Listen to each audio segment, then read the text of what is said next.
ನೀನು ಚಿಕನ್ ತಂದೆ ಅಂತ ನಿಗ್ರಾಡ್ದೆ ಬೀಳ್ತಾವೆ ಏಟುಗಳು.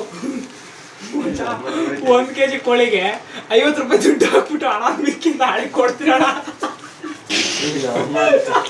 ಹೇಳ್ತಂದ್ರ ಅವ್ನ ಮನೆ ಹತ್ರನೇ ಯಾವ್ದು ನಾಳೆ ದುಡ್ಡು ಕೊಡ್ತೀನಿ ಮಚ್ಚ ಅಂತ ಹೇಳಿದೀನಿ. ನನ್ನ ಅಮ್ಮನ ದುಡ್ಡು ಹಾಕಲ್ಲ, ನಾಳೆ ಫೋನೇ ಎತ್ತಲ್ಲ ನಾನು. ಈ ನಕ್ಕನ ಅಕ್ಷಯ ಮನೆಗೆ ಯಾರಿಲ್ವಂತೆ, ಅವ್ರ ಮನೆಗೆ ಹೋಗ್ಬಿಡೋಣ. ಈ ಮತ್ ಬೆಸ್ಟ್ ನಡೆಯೋ ಪಾತ್ರೆ ಅವನೇ ತೊಳಿತಾನೆ. ಆಟ ತೊಳಿತೀರಾ ನೀವು ಅಮ್ಮ? ಚಿಕನ್ ಮಾಡುವ ವಿಧಾನ ಏನೋ 1 kg ಅಂದ್ಬಿಟ್ಟು ನಮ್ಮನ್ 1/4 kg ಆಯ್ತಲ್ವ? ಇಷ್ಟೇನಾ? 1 kg ಇಷ್ಟೇನಾ? ಅಡಿಗೆ ಮಾಡ್ದಂಗೆ ನೀರೇ ಬತ್ತಾಗ ಕಣಲ್ಲಿ.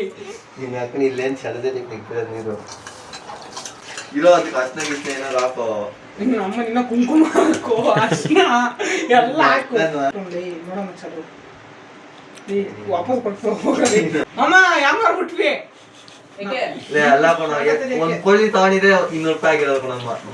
ಅಲ್ಲಿರೋ ತಗೋ. ಹೋಗಲೇ ಈ ಮನೆ ಬೇಡ, ಅಕ್ಷಯ್ ಈ ಮನೆಗೆ ಹೋಗೋಣ ಬಾ. ನಮ್ಮ ತಾನೆ ಅಂತ ಗೊತ್ತಿದ್ರು ನಕ್ಕನ್ಲೇ ನಕ್ಕನ್ಲೇ. ಮತ್ತೆ ರೆಸ್ಟ್ರೂಮ್ ಎಲ್ಲೈತೋ? ರೆಸ್ಟ್ರೂಮ್ ಎಲ್ಲೈತೆ? ಚಿಕನ್ ಬಿರಿಯಾನಿ 2 ಪೀಸ್ ಸಾಕು. ಸಾಕು ಬಿರಿಯಾನಿ ಕುಷ್ಕ ಇದ್ರೆ ಸಾಕು. ಬಿರಿಯಾನಿ ಕಬಾಬ್ ಮಸಾಲ ತಗೋಬರೋ. ಕಬಾಬು ಐತೆ. ಕಬಾಬ್ ಮಸಾಲೆ ಎಂದಕ್ಕೋ? ಕಬಾಬ್ ಮಾಡು. ಚಿಕನ್ ಗೊಜ್ಜು ಕೋಳಿ ಕಬಾಬ್ ಮಸಾಲ.